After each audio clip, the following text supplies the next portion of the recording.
जो बदला ना जा सके उसे बदलिए, जो बदला ना जा सके उसे स्वीकारिए, जो स्वीकारा ना जा सके उससे दूर हो जाइए, लेकिन खुद को हमेशा खुश रखिए। बिल्कुल, क्योंकि अगर हम खुद से खुश हैं, प्रसन्न हैं, तो जिंदगी उत्तम है। लेकिन अगर हमारी वजह से लोग खुश हैं, तो यकीन मानिए ये सर्वोत्तम है। तनाव से केवल समस्याएं ही जन्म ले सकती हैं। समाधान खोजना है तो मुस्कुराना पड़ेगा। मन तृप्त है तो एक बूंद भी बरसात है, मन अतृप्त है तो समंदर की भी क्या बिसात है।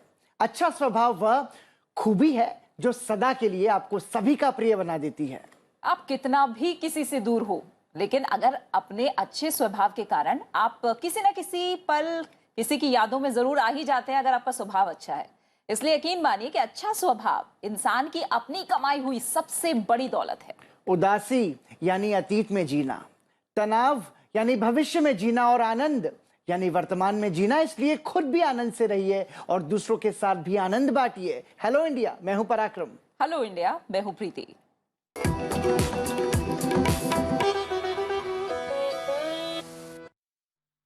और आइए शुरुआत करते हैं बड़ी राष्ट्रीय खबरों के साथ। प्रधानमंत्री नरेंद्र मोदी ने लखनऊ में पुलिस महानिदेशकों और पुलिस महानिरीक्षकों के 56वें सम्मेलन के समापन सत्र को संबोधित किया। सम्मेलन में राज्यों और केंद्र शासित प्रदेशों के 62 महानिदेशकों और महानिरीक्षकों और केंद्रीय सशस्त्र पुलिस बलों और केंद्रीय पुलिस संगठनों के महानिदेशकों ने हिस्सा लिया। देश भर से गुप्तचर ब्यूरो के विभिन्न रैंकों के 400 से अधिक अधिकारियों ने सम्मेलन में ऑनलाइन माध्यम से हिस्सा लिया।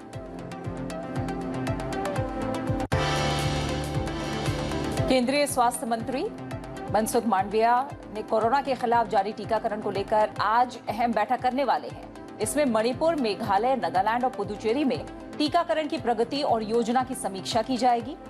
ये वो राज्य हैं जहां कोरोना वैक्सीन की पहली खुराक का कवरेज 70% से कम है। अगले साल जनवरी से शुरू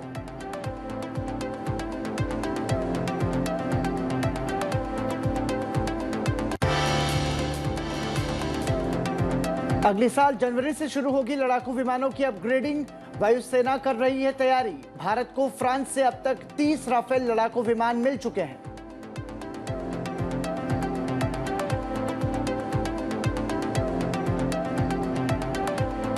स्वदेशी आईएनएस विशाखापट्टनम में भारतीय नौसेना में शामिल हो गई है। भारतीय नौसेना की ताकत में एक तरह से काफी इजाफा हुआ है और इसके लिए रक्षा मंत्री राजनाथ सिंह ने मुंबई में नौसैन्य बंदरगाह पर स्वदेशी विकसित मिसाइल विध्वंसक पोत आईएनएस विशाखापट्टनम का जलावतरण किया।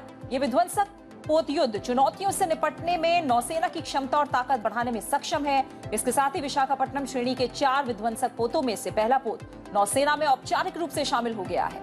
रक्षा मंत्री ने कहा कि भारत का रक्षा क्षेत्र अधिक आत्मनिर्भर हो रहा है। भारत ने 73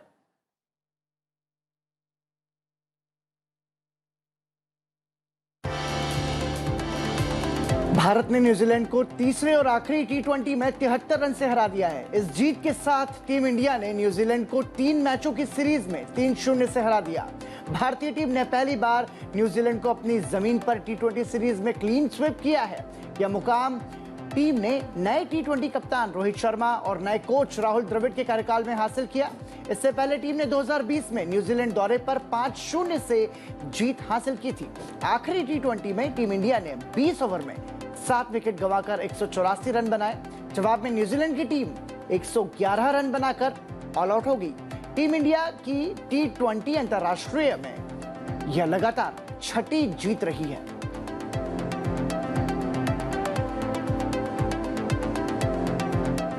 और आइए अब नजर डालते हैं राज्यवार सुर्खियों की ओर।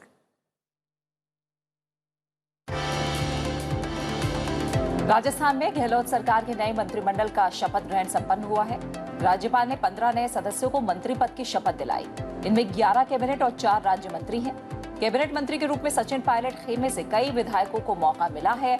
इस बार की गहलोत मंत्रिमंडल में सबसे ज्यादा 4 अनुसूचित जाति के विधायकों को मंत्री बनाया गया है।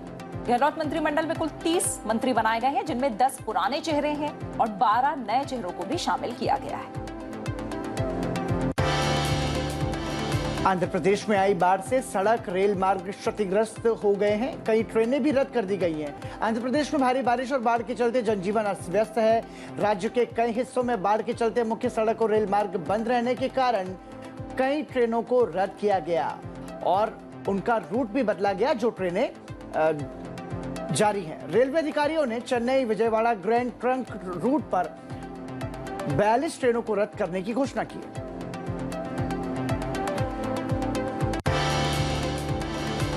जम्मू कश्मीर में कोरोना वायरस संक्रमण के मामलों में तेजी का दौर जारी है। शनिवार को 187 नए मामलों के साथ कश्मीर संभाग में 2 मरीजों की मौत हुई है। कश्मीर संभाग में 163 और जम्मू संभाग में 24 नए मामलों की पुष्टि हुई है।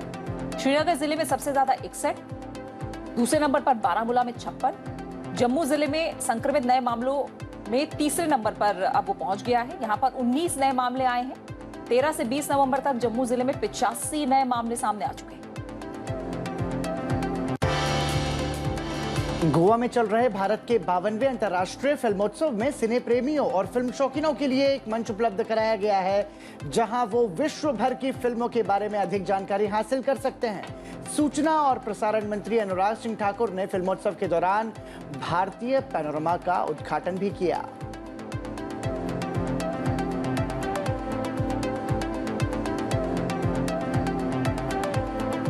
और अब राष्ट्रीय और राज्यवार खबरों के बाद एक नजर दुनिया भर की कुछ बड़ी खबरों पर। कोरोना के बाद से बंद पड़ी भारत और सिंगापुर के बीच व्यावसायिक अधिसूचित उड़ानें 29 नवंबर से फिर से शुरू हो जाएंगी। इस बारे में Civil Aviation Authority of Singapore और भारत के नागरिक विमानन मंत्रालय के बीच एक करार किया गया है। CAAS के मुताबिक भारत से सिंगापुर के लिए क्वारंटीन मुक्त वैक्सीनेटेड यात्रा 29 नवंबर 2021 से शुरू की जाएगी। इस करार के अनुसार चेन्नई, दिल्ली और मुंबई से 6 VTL फ्लाइट्स रोजाना चलेंगी। एयरलाइंस दोनों देशों के बीच नॉन VTL फ्लाइट्स भी चालू कर सकेंगी। लिथुआनिया ने अपने देश में ताइवान को प्रतिनिधि कार्यालय खोलने की अनुमति दिए जाने से चीन नाराज हो गया है और चीन ने लिथुआनिया के साथ अपने राजनयिक संबंधों का स्तर भी कम कर दिया है।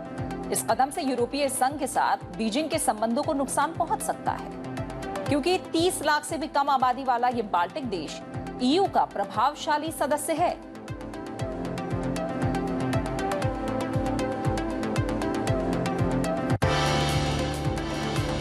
पाकिस्तान के बंदरगाह शहर ग्वादर में अनावश्यक चौकियों, पानी और बिजली की भारी किल्लत सामने आई है। अवैध मात्स्यिकी से आजीविका पर खतरे और चीन की अरबों डॉलर की बेल्ट और रोड परियोजना की मुखालफत के चलते व्यापक प्रदर्शन हो रहे हैं। पाकिस्तान में कुछ राजनीतिक दलों के कार्यकर्ता, नागरिक अधिकार कार्यकर्ता और इन विषयों से सरोकार रखने वाले लोग पिछले 1 सप्ताह से ग्वादर में पोर्ट रोड के वाई चौक पर प्रदर्शन के लिए जुट रहे हैं। ब्रिटेन में 40 साल से अधिक आयु के लोग सोमवार से यानी आज से कोविड-19 रोधी टीके की अतिरिक्त खुराक बूस्टर डोज के लिए अपनी बुकिंग करा सकेंगे। सरकार ने कहा है कि संक्रमण को बढ़ने से रोकने और सर्दियों के मौसम में लॉकडाउन से बचने के लिए टीके की अतिरिक्त खुराक जरूरी है। वहीं महामारी के मामलों में वृद्धि के चलते यूरोप के कई देशों में लॉकडाउन लगाना पड़ रहा है। अमेरिका की प्रतिनिधि सभा ने 2000 अरब डॉलर के सामाजिक और पर्यावरण विधेयक को मंजूरी दी है। डेमोक्रेटिक पार्टी के नेताओं ने मतभेदों को दरकिनार करते हुए इस विधेयक को मंजूरी दी। मतभेदों के कारण महीनों से इस विधेयक पर गतिरोध चल रहा था। सांसदों ने 213 के मुकाबले 220 मतों से इस विधेयक को मंजूरी दी। अब यह विधेयक सीनेट में जाएगा, जहां इसमें बदलाव होंगे। ये विधेयक हाल के वर्षों में सबसे महंगा विधेयक है। इसमें कर, स्वास्थ्य देखभाल, पर्यावरण, शिक्षा, आवास और अन्य नीतियों को पुनः निर्धारित किया गया है।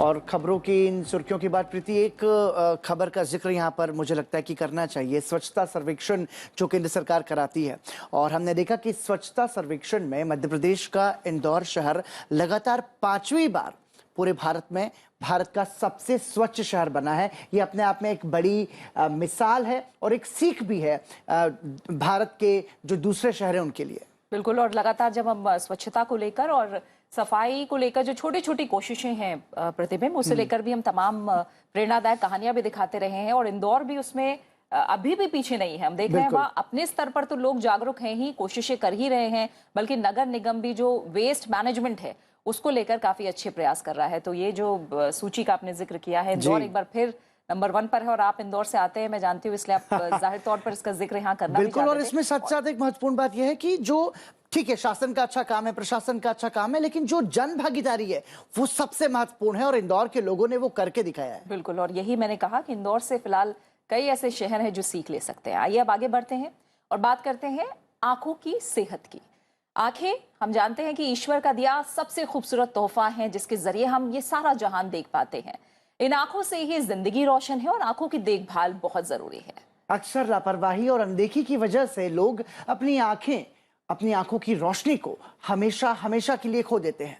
आज के समय में बच्चों को बहुत छोटी उम्र में ही आंखों की से कम दिखने की शिकायतें होने लगी हैं। इसका सबसे बड़ा कारण है हमारी लाइफस्टाइल और बच्चों को छोटी उम्र में ही मोबाइल फोन, वीडियो गेम्स जैसे गैजेट्स का ज्यादा इस्तेमाल करने देना। बिल्कुल। और आंखों को स्वस्थ रखने में हमारा खान पान भी जरूरी है, और जाहिर तौर पर हमें चाहिए कि भागती दौड़ती और गैजेट से भरी जो दुनिया है उससे हम किस तरह से उसको मैनेज करें, किस तरह से दूरी भी बनाएं जो जरूरी है। आइए एक्सपर्ट से जानते हैं कि कैसे अपनी आंखों की सेहत का ध्यान हम रख सकते हैं।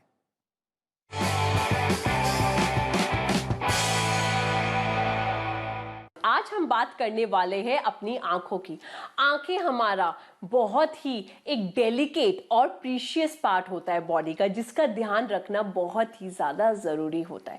हम ये तो जानते हैं कि सनग्लासेस पहनने से हमारी आंखें बाहर धूप से बची रहती है, बट कौन सी ऐसी चीजें हैं जिसको हम अंदरूनी लेके भी अपनी अंदर से, अपनी शरीर के अंदर से हम अपनी आंखों का ख्याल रख सकते हैं। सबसे पहली चीज है हमारी हरी मिर्ची। बिल्कुल, आपने देखा है हमारी दादी माँ, नानी माँ को हरी मिर्ची खाते हुए। जो हरी मिर्ची जो होती है वो आपका विटामिन सी का बहुत बड़ा ग्रेट सोर्स होती है। तो खाने के साथ, अपने ब्रेकफास्ट लंच के साथ आप हरी मिर्ची का सेवन कर सकते हैं। उससे आपकी आंखों की ब्राइटनेस बढ़ी रहती है, आपकी आंखें, आपकी आईसाइट बेटर होती है, और आपकी पफिनेस भी कम होती है। उसके अलावा टमाटरों का बहुत बड़ा रोल होता है आपकी अच्छे आईसाइट के लिए, क्योंकि वो विटामिन सी से भरपूर होते हैं। तो आप अपने सलाद में टमाटर का इस्तेमाल जरूर कीजिए, चाहे एक वक्त या फिर 2 वक्त भी आप इस्तेमाल कर सकते हैं।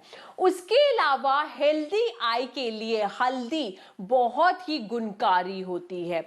हल्दी आप सुबह 1 चम्मच पानी के साथ सटक सकते हैं, या फिर आधा चम्मच आप सोने से पहले दूध या पानी के साथ ले सकते हैं। हल्दी आपके और आपके बच्चों की आंखों के लिए भी बहुत ज्यादा गुणकारी साबित होती है। उसके अलावा हेल्दी आई के लिए आप अगर चाहे तो जिंजर, जो हमारी अदरक होता है, उसका भी इस्तेमाल कर सकते हैं, बट खाने में जलाने के लिए नहीं। आप अदरक की चटनी बना सकते हैं, जिसमें अदरक ले सकते हैं, उसके अंदर आप थोड़ा सा चिली डाल सकते हैं, थोड़ा सा नींबू डाल सकते हैं। इस तरह की चटनी बनाई हुई चटनी को बना के आप अपने खाने या डिनर के, लंच या डिनर के साथ ले सकते हैं। वो आपके आंखों की हेल्थ के बड़ा ध्यान रखेंगी। उसके अलावा आप अपनी आईज के, अगर आपकी आंखों में दर्द होता है या पफिनेस है या फिर डार्क सर्कल्स है, तो आप एक ट्रीटमेंट, अपना होम रेमेडी कर सकते हैं, जिसमें आपको 2 टी बैग लेने हैं, पानी में भिगो के अपने रेफ्रिजरेटर में रख दीजिए, और सोने से पहले दोनों सेशों को आंखों पे रखिए, 15 से 20 मिनट तक रिलैक्स कीजिए, और उसके बाद थोड़ा सा बादाम का तेल लेंगे, बट बादाम का तेल ध्यान रखिए प्योर होना चाहिए। अपनी आंखों पे हल्के हाथों से क्लॉकवाइज और एंटी क्लॉकवाइज मसाज कर लीजिए और सो जाइए। आप देखेंगे 5-6 दिनों में आपकी काली झाइयां, या आंखों में दर्द होता है, या आंखें आपकी पफिनेस रहती है, तो आपकी वो सारी चीजें दूर जाती चली जाएगी। तो इन छोटी छोटी बातों का आप ध्यान रख सकते हैं, और आप देखेंगे आपकी आईज हेल्दी बनी रहेगी, आपकी हेल्दी लाइफ की तरह। तो आंखों की देखभाल में आपके खान पान का भी बहुत विशेष महत्व है, इसलिए आंखें बहुत खूबसूरत हैं, उन्हें संजो कर रखिए, सहेज कर रखिए। बिल्कुल। और ये छोटी छोटी से टिप्स हैं कहीं ना कहीं हमारे किचन में ही तमाम ऐसे टिप्स हैं और ऐसी एक्सरसाइजेज भी हैं जो हम बैठे बैठे कर सकते हैं और अपनी आंखों की रोशनी को सलामत रख सकते हैं, दुरुस्त रख सकते हैं। अब बड़ी खबरों की बात कर ली, आंखों की सेहत की बात कर ली पराक्रम, आइए अब आज की गतिविधियों पर एक नजर डालते हैं। आज की गतिविधियों की बात करें तो आज उपराष्ट्रपति एम वेंकैया नायडू आंध्र प्रदेश और कर्नाटक के आधिकारिक दौरे पर हैं, जहां सुबह 11 से 12 बजे के बीच उपराष्ट्रपति एम वेंकैया नायडू विशाखापट्टनम किरुंडल विशाखापट्टनम ट्रेन को अतिरिक्त विस्टा डोम कोच और उन्नत एलबीएच कोच के साथ हरी झंडी दिखाएंगे। इसके अलावा आज की गतिविधियों की बात करें तो केंद्रीय मंत्री अमित शाह मणिपुर में मुख्यमंत्री एन बीरेन सिंह और केंद्रीय मंत्री अर्जुन मुंडा की उपस्थिति में दोपहर 12 बजे रानी गेदिनलियू आदिवासी स्वतंत्रता सेनानी संग्रहालय को वीडियो कॉन्फ्रेंसिंग के माध्यम से उसकी आधारशिला रखेंगे केंद्रीय गृह मंत्री अमित शाह। इसके साथ साथ आपको बताएं, संसद की जो विभिन्न स्थायी समितियों की बैठकों की जानकारी की बात करें तो आज व्यक्तिगत डेटा संरक्षण संबंधी समिति की बैठक संसद भवन में आयोजित होगी। पब्लिक अकाउंट समिति की बैठक भी आज संसदीय सौध में आयोजित होगी।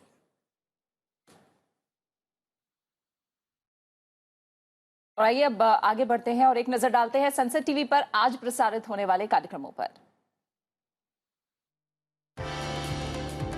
हेलो इंडिया के बाद सुबह 9 बजे संसद टीवी पर आप देखिए हमारा विशेष कार्यक्रम प्रश्नकाल। 9:30 बजे आप देख सकते हैं हमारा खास कार्यक्रम वाइब्रेंट भारत। शाम 6 बजे के कार्यक्रमों की मतलब शाम की कार्यक्रमों की बात करें तो शाम 6 बजे आप संसद टीवी पर देख सकते हैं द डिफेंडर्स और शाम 6:30 बजे संसद टीवी पर आप जरूर देखिए टू द पॉइंट। शाम 7 बजे आप देखिए समसामयिक मुद्दों पर चर्चा पर आधारित हमारा कार्यक्रम मुद्दा आपका। 7:30 बजे आप देख सकते हैं बदलाव के नायक द चेंज मेकर्स की कहानी। रात 8 बजे संसद टीवी पर आप देख सकते हैं दिन भर की बड़ी खबरों पर आधारित हिंदी न्यूज बुलेटिन आज की खबर और रात 8:30 बजे संसद टीवी पर आप देख सकते हैं हमारा खास कार्यक्रम डिप्लोमेटिक डिस्पैच।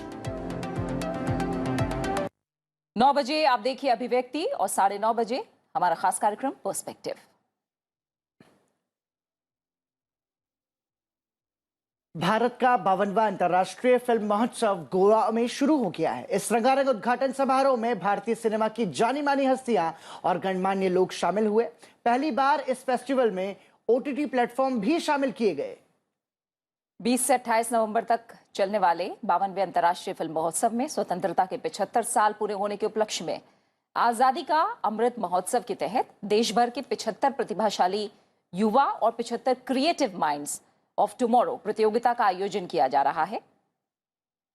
अंतर्राष्ट्रीय फिल्म महोत्सव के उद्घाटन के मौके पर सूचना और प्रसारण मंत्री अनुराग सिंह ठाकुर ने साल 2021 का Indian film personality of the year award प्रसिद्ध अभिनेत्री हेमा मालिनी और गीतकार प्रसून जोशी को दिया। इंटरनेशनल फिल्म फेस्टिवल में सत्यजीत रे life time achievement award American film maker Martin Scorsese और हंगेरियन फिल्म निर्माता इस्तवान रुजाबोस को दिया जाएगा।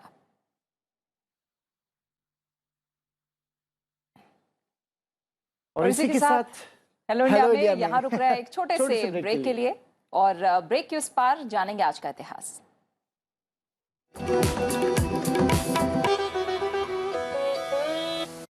नमस्कार, मैं और राजा रेड्डी और राधा रेड्डी हम दोनों आ रहे हैं संसद टीवी के द्वारा आपको कुचिपुड़ी का महत्व बताने के लिए।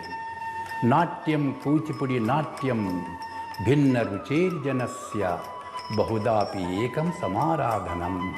This Kuchipudi Natyam provides you unified forum and gives an universal enlightenment। वो है कुचिपुड़ी नाट्यम।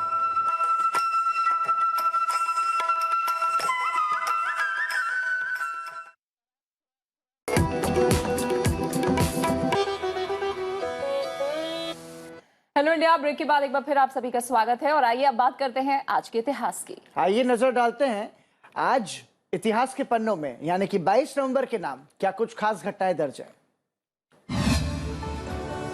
22 नवंबर वर्ष 1830 में झलकारी बाई का जन्म उत्तर प्रदेश के झांसी में हुआ।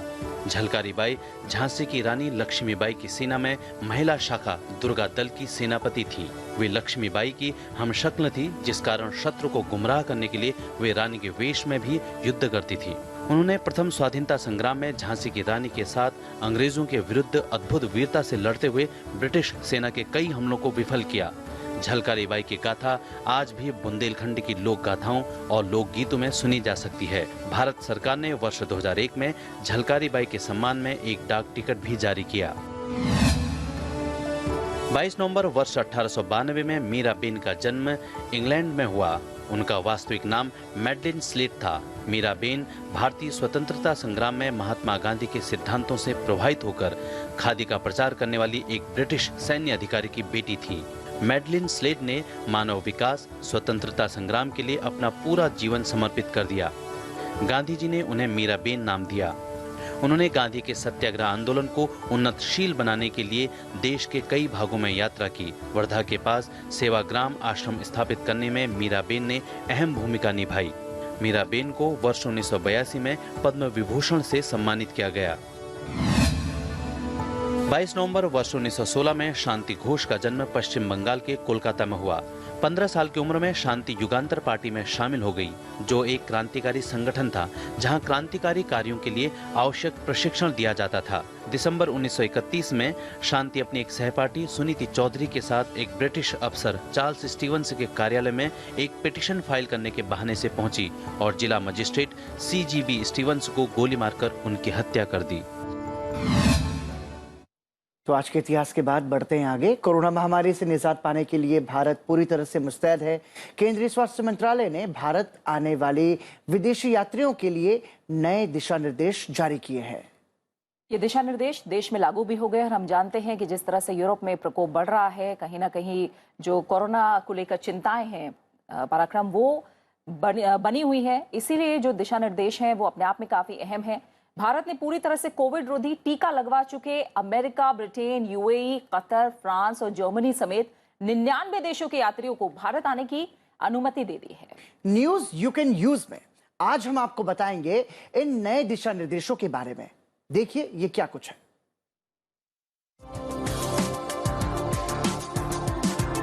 भारत आने वाले विदेशी यात्रियों को भारत सरकार के बनाए गए कड़े कोविड सुरक्षा नियमों का पालन करना होगा। नए दिशा निर्देशों के मुताबिक यात्रियों को तय यात्रा से पहले ऑनलाइन एयर सुविधा पोर्टल पर स्वघोषणा पत्र भरना होगा। यात्रियों को कोविड-19 की नेगेटिव RT-PCR रिपोर्ट भी पोर्टल पर डालनी होगी। RT-PCR टेस्ट यात्रा से 72 घंटे पहले का होना चाहिए। निर्देशों के मुताबिक यात्री रिपोर्ट के समर्थन में घोषणा पत्र डालेगा और फर्जी पाए जाने पर उसके खिलाफ आपराधिक कार्रवाई की जाएगी। विमानन कंपनियों को केवल उन्हीं यात्रियों को विमान में बैठाने की अनुमति होगी जिन्होंने एयर सुविधा पोर्टल पर स्वघोषणा पत्र भरा होगा। विमान में बैठते समय यात्रियों की थर्मल स्क्रीनिंग भी होगी।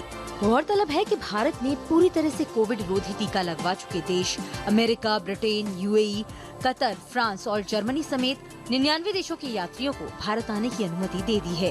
अब विदेश से आए यात्रियों को क्वारंटीन में नहीं रहना होगा, लेकिन सभी यात्रियों को लागू होने वाले कुछ मानकों का पालन करना होगा। ऐसे यात्री भारत आने के बाद 14 दिनों तक अपने स्वास्थ्य की निगरानी करें। इन देशों के यात्रियों को एयर सुविधा पोर्टल पर पूरी तरह टीका लगवाने का स्वघोषणा पत्र पेश करना होगा और उन्हें 72 घंटे से कम समय की RT-PCR नेगेटिव जांच रिपोर्ट देना अनिवार्य होगा। भारत ने पिछले मार्च में पर्यटक वीजा निलंबित कर दिया था। तो ये ऐसी खबर थी जिसकी जानकारी आपको यदि है तो ये आपके लिए बहुत काम की साबित हो सकती है। और प्रीति, मुझे लगता है खासतौर से उन लोगों के लिए जो इंटरनेशनल ट्रैवल ज्यादा करते हैं, बिल्कुल उनके लिए अच्छी खबर। बिल्कुल। और आने जाने को लेकर जो गाइडलाइंस हैं, दिशा निर्देश हैं, जाहिर तौर पर ये हमें पता होना जरूरी है ताकि उस हिसाब से हम अपनी तैयारी कर सके।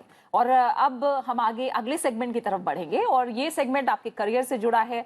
तमाम छात्रों को गाइडेंस और काउंसलिंग की बहुत जरूरत होती है, लेकिन उन्हें सही राह और सही काउंसलिंग समय पर, कई ऐसे छात्र हैं जिन्हें नहीं मिल पाती, इसलिए हम ये खास सेगमेंट आपके लिए लेकर आए हैं। और आज करियर मंत्र में हम बात करेंगे मेडिकल साइंस की। मेडिकल साइंस एक ऐसी फील्ड है जिसमें अगर आपका इंटरेस्ट है तो आप एक अच्छा करियर बना सकते हैं। हमारे जितने भी बॉडी पार्ट्स हैं मेडिकल साइंस, उनमें स्पेसिफिकली स्पेशलाइजेशन के ऑप्शंस आपको देता है। बिल्कुल। और आज के समय में डेंटिस्ट्री की अगर बात करें, यानी दांतों की सेहत की अगर बात करें, तो इसमें स्पेशलाइजेशन का अच्छा स्कोप है। अगर आप डेंटिस्ट बनना चाहते हैं तो आज का करियर मंत्र आपके काम का है। हमारे हेल्थ एक्सपर्ट बता रहे हैं अच्छा डेंटिस्ट बनने के लिए आप में क्या स्किल्स होनी चाहिए। डेंटिस्ट्री में क्या है कि it is lot of skills also.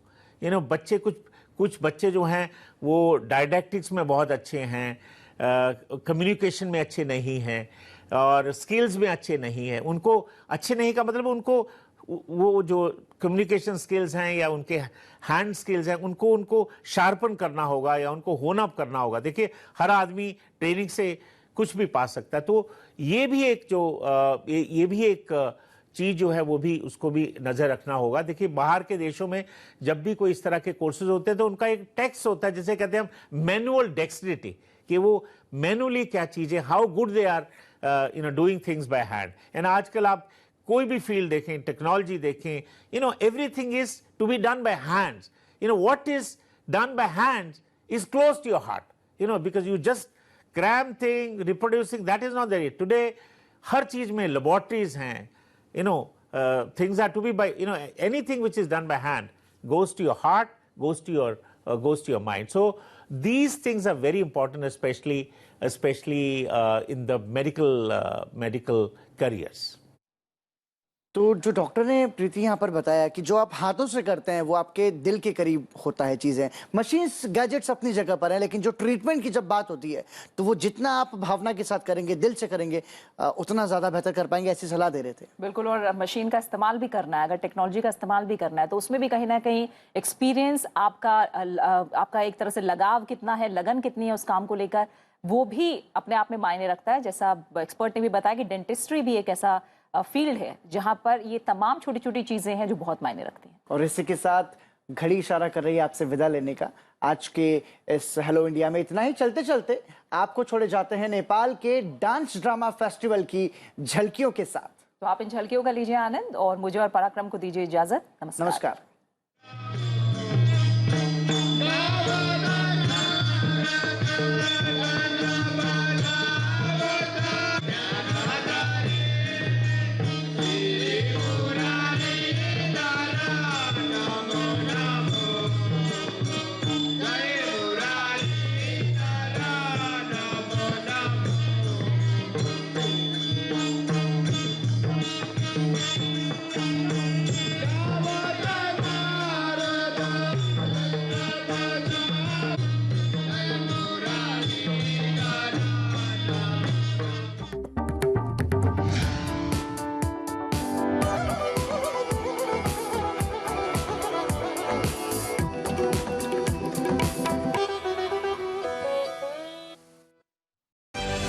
Journey of India's 75 years